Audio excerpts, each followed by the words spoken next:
여러분 축복합니다. 반갑습니다. 예배에 나오시는 여러분이 제일 반갑고 제일 예뻐요. 제일 예뻐요. 다 필요 없고 예배에 잘 나오는 사람이 제일 예쁩니다. 그렇습니다. 주의 종의 마음이 그런데 하나님 마음이 어떻겠어요? 교회로 성전으로 달려 나온다는 것은요, 아버지께로 달려오는 거예요. 아버지께로 돌아오는 그런 행동이에요. 내가 무슨 일을 만났던 어떤 어려움이 있고 힘들고 주저앉고 도저히 나는 예배 못 드리겠어 라고 하는 그런 상황들을 삶 가운데 만날 때가 있잖아요. 근데 그때에도 그냥 오는 거예요. 아버지 품으로. 하나님이 그런 저를 제일 예뻐하십니다. 그리고 회복시켜 주십니다. 여러분, 마음의 평강이 깨졌을 때는요, 언제나 반대적인 행동을 하세요. 에이, 나 이거 못하겠어. 이런 마음이 들면 그 반대의 행동을 하시면 됩니다. 에이, 교회 가기 싫어. 그럴 때 반대의 행동을 하시면 돼요. 교회 가기 싫으네? 이거 가라는 거네. 이렇게. 정말 그게 지혜로운 자예요. 그게 살아나는 방법이에요. 이렇게 하시는 여러분 되시기를 축복합니다. 주님께서 우리에게 평강에 대해서 오늘 말씀해 주셨습니다. 주님의 평강. 사람들은 늘 자주자주 두려움이라는 것을 느껴요. 여러분, 두려움이라는 것이 여러분에게 찾아올 때가 있죠. 두려움과 그 다음 의심과 그리고 부정적인 생각들, 이런 것들이 같이 막 이렇게 줄줄이 옵니다. 근데 여러분, 두려움이 올 때 그 두려움을 어떻게 처리하십니까? 여러분, 각자가 두려움에 대해서 반응하는 여러분의 태도나 여러분의 방식이 있으실 거예요. 여러분에게 두려움이 왔다. 갑자기 두려운 일이 딱 생겼어. 어떻게 반응하시던가요? 여러분 자신은? 각자가 있겠죠. 근데 여러분, 하나님이 원하시는 이 두려움을 대처하는 방법을 아셔야 됩니다.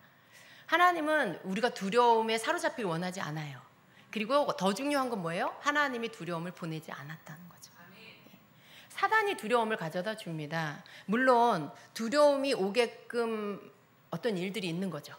근데 대부분의 이러한 일들은요, 여러분하고 무관하진 않아요. 여러분이 아무것도 안 했는데 그냥 두려움이 어느 날 여러분 문 앞에 와 있는 게 아니고요.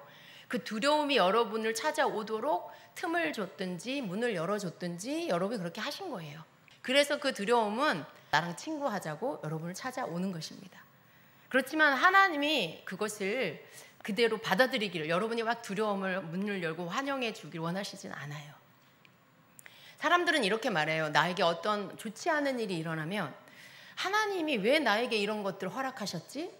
하나님은 왜 나에게 이런 일이 일어나도록 내버려 두셨지? 이렇게 말해요. 그리고 곧바로 함께 드는 마음이 뭐냐면 하나님에 대한 섭섭함, 더 나아가서 하나님에 대한 원망, 그리고 하나님에 대한 신뢰가 깨지면서 하나님에 대해서 길을 막아버리려고 하는 그런 태도들, 이런 게 같이 생깁니다. 그런데 여러분, 우리가 생각을 바꿔야 할 게 있어요. 두려운 일이 생기고 삶에 어려운 일이 생길 때 여러분은 하나님이 왜 나에게 이러한 일들을 허락하셨지라고 하는 생각을 하면서부터 벌써 잘못된 길로 가기 시작하는 거예요. 엉뚱한 길로 가기 시작하는 거예요. 왜 나에게 이런 일이 생겼지? 왜 하나님 나에게 이런 일을 허락하셨지라고 생각하지 마시고요. 여러분이 그 생각은 처음에 들 수 있어요. 그러나 그 생각으로 인해서 하나님에 대한 섭섭함을 갖는 것이 아니라 하나님 앞에서 왜 이런 일이 생겼는지를 깨달으려고 하셔야 돼요. 거기에는 나는 빼고 하나님과 환경만 보시면 안 돼요. 나는 아무 상관없고 하나님이 왜 이렇게 하셨지? 내 환경에 이 일과 연결된 사람들, 저 사람들 왜 그렇게 했지? 그렇게 하시면 답이 안 나와요. 그렇게 하면 답이 안 나와요. 여러분을 포함해서 먼저는 가장 먼저 여러분 자신을 포함해서 왜 이런 일이 생겼지라고 묻기 시작해야 돼요. 그리고 여러분 마음 안에 내 잘못은 없어라는 이런 게 아니라 내가 어떻게 했지? 이게 생각을 하셔야 돼요. 내가 어떻게 했지? 그리고 생각해 보셔야 돼요. 이 일이 생긴, 전개되어지기 전에 그런 모든 상황을 한번 뒤돌아 보셔야 된다는 거예요. 여러분의 행동들과 여러분의 결정들과 여러분이 어떻게 했는지, 주님께 묻고 했는지, 근데 또 묻다가 어느 순간부터는 안 물었는지, 이런 것들을 여러분이 돌아보셔야 돼요. 그리고 어느 지점에서 여러분이 실수했는지를 생각하셔야 되는 거예요. 나는 싹 빼고 나는 아무것도 잘못한 게 없고 이 모든 일을 하나님이 막아주시지 않아서 이렇게 됐다라고 생각하는 건 정말 너무너무 잘못된 생각입니다. 하나님은요, 그 자녀에게 불행한 일을 막 앞에다 갖다 놓지 않아요. 하나님은 막 악한 원수마귀에게 막 자녀를 향해 문을 열어서 너 얘 좀 공격해라 이러지 않아요. 여러분, 어느 부모가 그렇게 해요? 어떤 부모가 자녀를 향해서 그렇게 합니까? 근데 여러분, 그런 일들이 일어났다라면 나로부터 뭔가 내가 문을 열어주고 내가 뭔가 틈을 주었다라는 걸 생각하셔야 돼요. 사단은요, 합법적으로 믿는 자를 공격합니다. 합법적이라는 것은 빌미를 주었다는 거예요. 틈을 열어 주었다는 거죠. 그 빌미라는 게 합법적인 거예요. 네가 이렇게 해서 내가 이렇게 들어온 거야. 너가 나한테 이렇게 문을 열어줬잖아. 그래서 내가 들어온 거야. 이렇게 마귀가 말하는 거예요. 내가 아무것도 잘못하지 않았는데, 내가 실수하지 않았고 잘못된 결정과 선택을 하지 않았는데 나에게 그런 일이 일어났다? 그런 일은 거의 없습니다, 여러분. 그건 그냥 내 생각일 뿐이에요. 내가 뭘 잘못했는데? 나는 하나님을 잘 믿었어. 이렇게 말. 나는 예배를 잘 드렸어. 그건 했을 수 있어요. 그렇지만 여러분, 예배를 잘 드리고 하나님을 잘 믿는 것 같아도 내 삶 가운데 어떤 결정이나 또 마땅히 하지 말아야 할 어떤 것들을 내가 했다라면 거기서부터는 어그러지기 시작하는 거예요. 하나님의 말씀이 정한 울타리를 넘어서 내가 내 감정대로, 내 기분대로, 내 임의대로 결정한 어떤 일들이 되면 그 일로 인해서 벌어지는 여러 가지 상황들로 인해 잘못된 것들이 막 일어나기 시작합니다. 그러면 거기에서부터 하나님이 개입하기가 어려우신 거예요. 왜냐하면 내가 주님께 묻지도 않고 주님께 허락도 안 받고 내가 임의로 다 해버렸어. 그러면 그 다음부터는 어떻게 되는 거예요? 사단이 더 일하기가 쉬워지죠. 내 마음대로 한 모든 일의 결과에 대해 사단이 일하기가 굉장히 쉬워져요, 나한테. 그러면 사단이 이제 여러 가지의 일들로 막 일을 벌이죠. 하나님께서 그 상황을 보시고 계세요. 아세요. 그렇지만 하나님 어떻게 하시지 못해요. 왜냐하면 하나님께 권한을 내어드리지 않았어요. 하나님께 묻지도 않았고 하나님께 그 문제를 의뢰하지도 않았고 그냥 하나님의 말씀에 그렇게 하면 안 되는 줄 알면서도 그냥 해버렸고, 그래서 그런 일이 일어나 버렸어요. 하나님은요, 하나님께 맡길 때, 물을 때, 의뢰할 때 도우세요. 그리고 어떻게 해야 될지 몰라서 하나님께 뜻을 구하고 있을 땐 하나님이 역사하세요. 그런데 내가 다 묻지도 않고 해버렸어. 일이 다 벌어져 버렸어. 그러면 거기서부터는 하나님께서 알고는 계시지만 관여하시지 않아요. 내가 빨리 돌이키고 깨닫고 하나님 앞에 의뢰하기를 기다리시죠. 회개하기를 기다리시죠. 돌이키기를 기다리세요. 하나님, 제가 실수했어요. 잘못했어요. 하나님, 제가 제 임의대로 제 마음대로 해버렸어요. 이제라도 주님 저를 긍휼히 여겨주시고 이제부터 주님 인도해 주세요. 도와주세요. 그렇게 해야 되는 거죠. 거기서부터 하나님께서 이제 일하실 수 있는 거예요. 그런데 많은 사람들이 내가 그렇게 해놓고는 그 좋지 않은 모든 결과에 대해서 책임을 하나님께 떠넘기는 거예요. 하나님이 왜 이렇게 하셨어요? 하나님, 내가 하나님 자녀라면서요. 사랑하신다면서요. 그런데 왜 지켜주지 않았어요? 왜 이 일을 막아주시지 않았어요? 이렇게 말합니다. 제2의 불행이 찾아오는 거예요. 그렇게 하면. 첫 번째 실수는 하나님의 뜻을 묻지 않고 내 임의대로 해버린 거. 두 번째 실수는 그 모든 탓을 하나님께 돌림으로 인해 하나님과의 관계도 깨어져 버리는 거. 이게 너무나 큰 불행인 거예요. 근데 여러분, 하나님은 우리에게 두려움을 가져다 주시는 분이 아니에요. 두려운 일이 우리 삶에 막 일어나게 그렇게 만드시는 분이 아니라는 거예요. 가만히 여러분 자신을 포함시켜서 여러분 삶에 일어난 그 두려운 일에 대한 모든 정황들을 한번 살펴보세요. 여러분의 생각으로 했고 여러분이 틈을 내주었고 사단에게 빌미를 내준 일들이 분명히 있을 겁니다. 여러분, 다윗을 기억하시죠? 다윗은 정말 하나님 사랑하고 하나님과 친밀한 그런 사람이었어요. 우리는 성경에 나오는 다윗을 참 본받기를 원해요. 나도 다윗과 같이 하나님과 친밀해지기를, 나도 다윗과 같이 하나님을 깊이 사랑하는 자가 되길 원하죠. 근데 그렇게 하나님을 사랑하고 하나님 마음에 합했던 다윗도요, 일생 가운데 하나님 앞에 넘어지는 일이 있었어요. 사단의 공격을 받는 일이 있었어요.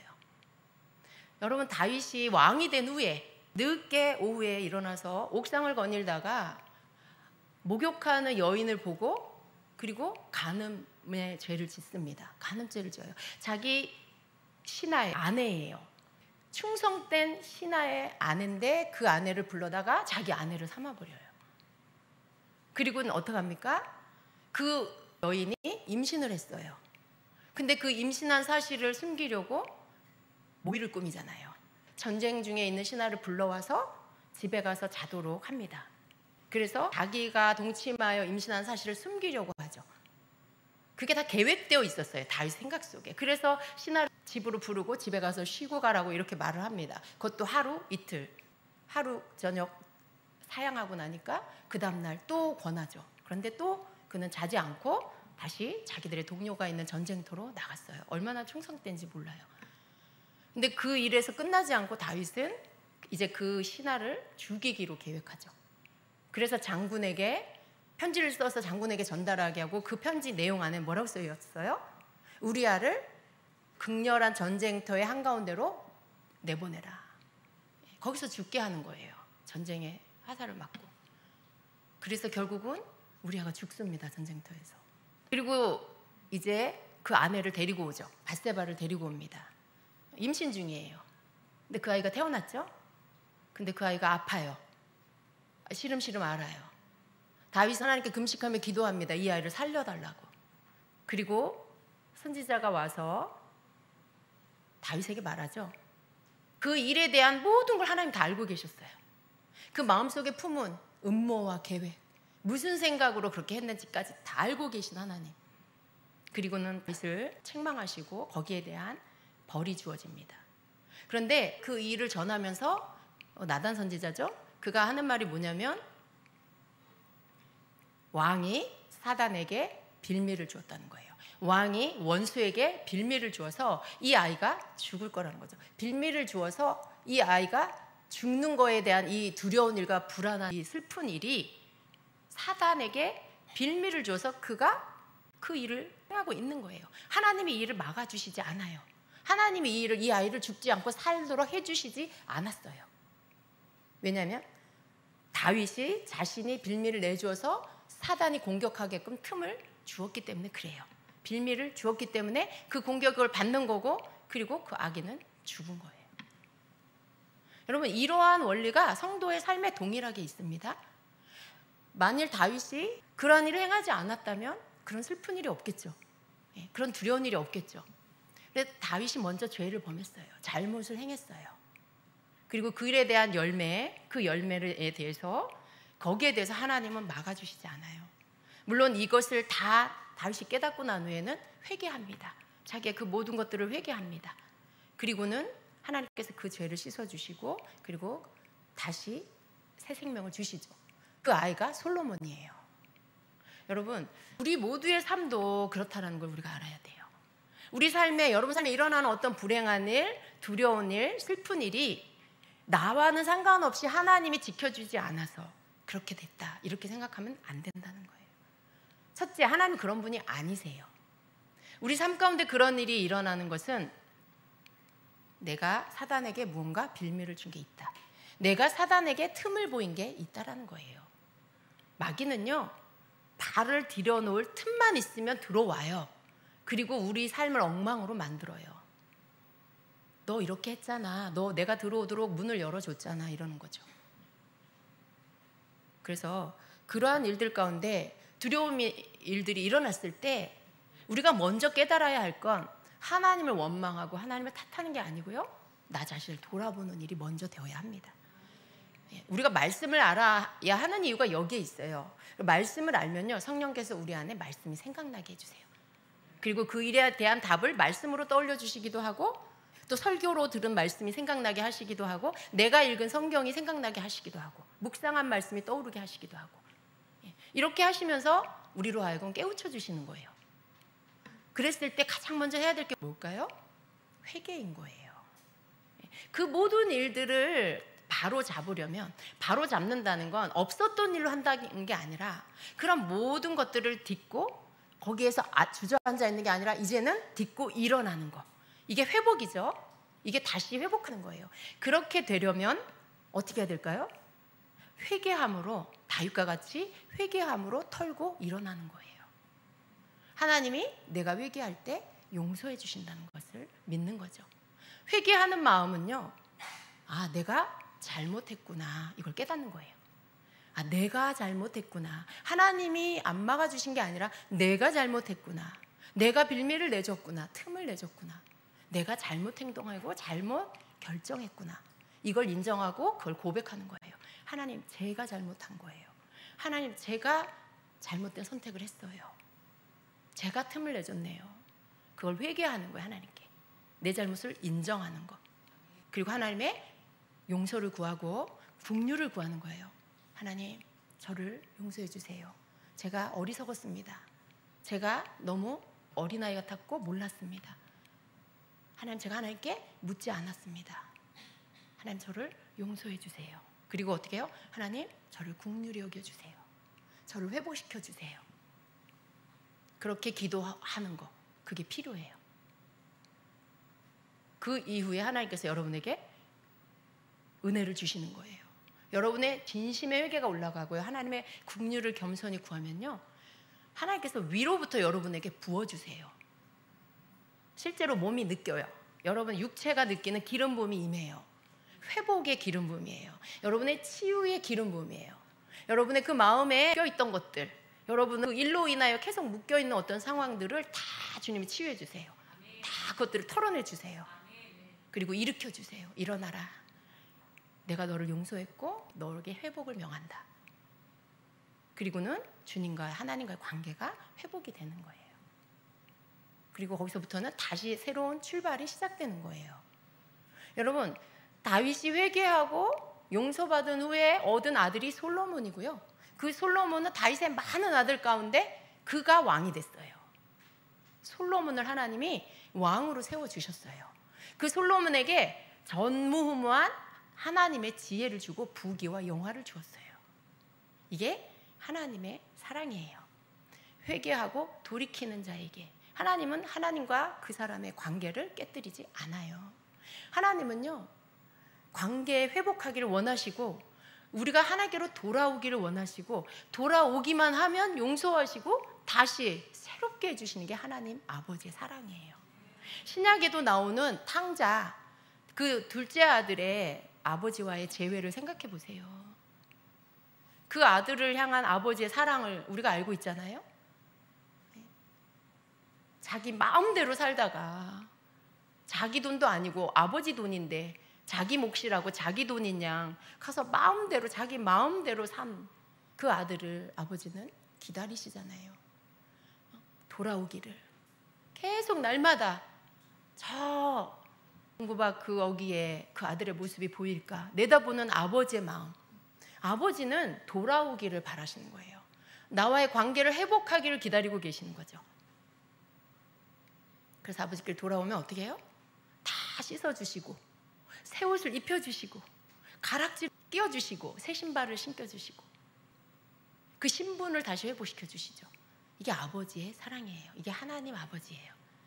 여러분, 하나님에 대해서 갖고 있는 생각을 잘못된 생각이 여러분에 들어오지 않게 하세요.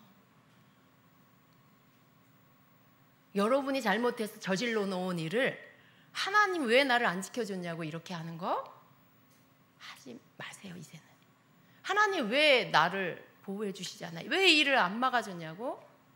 하나님도요 하실 말씀 많아요. 사실은 하실 말씀 많아요. 하나님이 이런 모든 일에 말씀하시면 그게 다 유행어가 될 것 같아요. 하나님 왜 나를 안 지켜주셨어요? 하나님 왜 일을 안 막아주셨어요? 네가 더 잘 알잖아. 그런 말씀 주님 하고 싶지 않아요? 여러분 같으면 뭐 12번도 더 하겠죠. 그죠? 여러분 자녀에게 막. 하나님은요 그럼에도 불구하고 기다리시고 깨닫기를 원하시고 다시 물어라. 정확한 질문을 해봐. 내가 대답해 줄게. 내가 대답할 수 있는 질문을 해봐. 그럼 너가 내 대답을 들을 수 있어. 근데 원망하고 하나님 탓하는 이런 질문을 막 그런 말을 하면 하나님이 뭐라고 대답해요? 어디서부터 어떻게 설명을 하며 그 음성을 들을 수 있는 준비나 돼 있나요? 하나님에 대한 원망으로 가득한데 어떻게 하나님의 음성을 들어요? 마음이 낮아져야 돼요. 그래야 하나님의 음성을 들을 수 있어요. 내가 너를 사랑한다, 용서한다, 이 모든 말씀도요, 내 마음이 모든 일에 대해서 내 마음이 낮아지고 나부터 돌아보고 내 잘못을 인정할 때, 그때 그것을 고백하고 나면 하나님의 음성이 제대로 들리기 시작하는 거예요. 그리고 그 음성이 나를 치유해 주시고 그 기름 부음, 치유의 기름 부음이 임하여 나를 회복시켜 주시는 거예요. 이건 하나님만 하실 수 있는 거죠. 그래서 여러분, 두려운 일이 일어나는 거에 대해서 너무 잘못된 생각을 하지 마시기 바랍니다. 그런 생각을 하고 있으면 여러분의 인생의 시간은 그 생각이 바뀔 때까지 그냥 허비되는 시간이에요. 허비되는 시간. 아무 유익이 없고 아무 짝에도 쓸모없는, 그냥 벌판에 아무것도 없는 광야를 내가 계속 걷고 있는 것 같은 그런 시간. 그냥 광야를 계속 걷고 있고 돌고 있는 것 같은 허비되는 시간을 보내는 거랑 똑같아요. 여러분이 빨리 그런 일들 가운데 제대로 된 질문을 하나님께 드리고, 그리고 주님께서 여러분에게 깨닫게 하시는 것들을 듣기 시작할 때 참된 회개를 할 수 있고 회복을 할 수 있어요. 거기서부터 하나님이 개입하시는 거예요. 거기서부터 하나님이 간섭하시면서 여러분을 도우시는 거고요. 여러분 삶의 모든 것들을 이제는 다 해결되도록 다 처리해 주세요. 그리고 나를 다시 새롭게 강건한 사람, 영적으로, 혼적으로, 육적으로 강건한 사람으로 일으켜 주세요. 그걸 하나님이 주시기를 원하시는 거예요. 그러니까 여러분, 하나님 앞에 인생에 이런 일들 만날 때 생각에 잘못된 것들을 갖지 마시고 버리시고, 하나님이 어떤 분인지를 잘 늘 제대로 이해하시고 알고 계셔서 주님 앞에 여러분 자신을 보여달라고. 이제 말씀 들으셨으니까, 주님, 이 일이 제가 어떻게 해서 이런 일이 일어났나요? 주님, 제가 어떻게 해야 하나요? 깨닫게 해주세요. 왜 그런지를 깨닫게 해주세요. 저를 알게 해주세요. 제가 무엇을 잘못했는지도 가르쳐주세요. 회개할게요. 이런 태도, 이렇게 하는 게 여러분 삶에서 빨리 그 모든 상황을 바꾸고 다시 회복하게 하는 가장 빠른 길입니다. 그렇게 하시길 축복합니다.